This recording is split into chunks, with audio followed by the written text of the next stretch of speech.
Regardons le premier exemple où nous allons intégrer par la méthode par partie. Bon, d'abord, je vais écrire la formule pour l'intégration par partie, qui est u fois v moins l'intégrale de v du.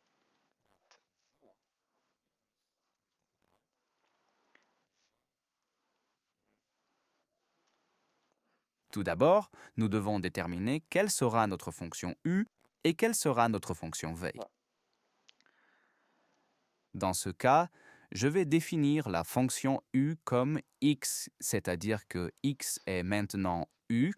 Du est la dérivée de cette fonction x, qui est 1, donc 1. Je n'écrirai pas de n ni de dx. Mais maintenant ici, 1, nous avons encore dv, c'est-à-dire dv est ce qui nous reste. Dans ce cas, c'est sinus x dx.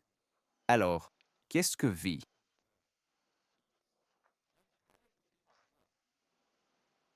Si dv est la dérivée de v, n'est-ce pas, nous devons maintenant faire l'étape inverse.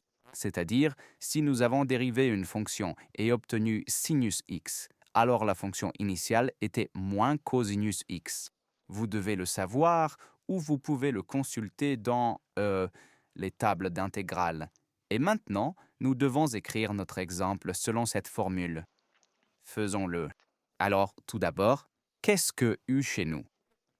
U chez nous est x, c'est-à-dire que nous avons x. Dans notre cas, v est moins cosinus x. Je vais faire comme ça. Je vais écrire le moins devant puis fois cosinus x. Ensuite, moins l'intégrale. V, dans notre cas, est moins cosinus x. Et du, c'est-à-dire du et dx. Et cela, c'est maintenant juste l'intégration de cette partie.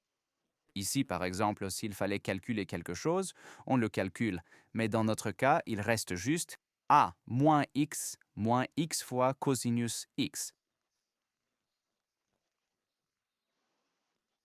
Maintenant, donc, si nous intégrons moins cosinus x, nous regardons dans la table des intégrales si nous ne le savons pas encore par cœur. Et nous voyons que c'est alors moins sinus x ou, comme il y a un moins ici, donc plus sinus x.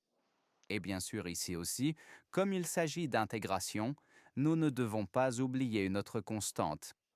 Donc, nous ajoutons plus c à la fin.